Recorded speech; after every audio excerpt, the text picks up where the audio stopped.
Ja çfarë duhet të bëni para orës 9 të mëngjesit. Dëgjojeni tani. Këtë video do ju paraqesim disa nga aktivitetet të cilat duhet t'i bëni në mëngjes për të pasur më shumë energji gjatë gjithë ditës.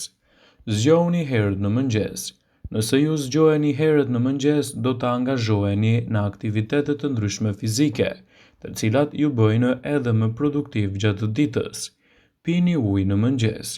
Kur flini, trupi juaj dehidratohet dhe qëndron me orë të tëra pa konsumuar asgjë, ndërsa është e nevojshme që t'jepni edhe energjinë e duhur me marrjen e mineraleve të duhura nga uji. Bëni ushtrimet e mëngjesit. Përpara aktivitetit fizik, ju duhet t'jeni më energjik edhe për të pasur ditën e plot me energji. Hani mëngjes shëndetshëm. Ushqime natyrale janë të preferueshme për mëngjes. Mëngjeset e bollshme dhe të pasura me produkte sa më të pasura janë të mira. Meditoni dhe dëgjoni muzikë të cilat do ju ndihmojnë në rritjen e produktivitetit në mëngjes. Ndjekja e këtij rituali sigurisht që do të sjellë edhe shumë më të mira për ju.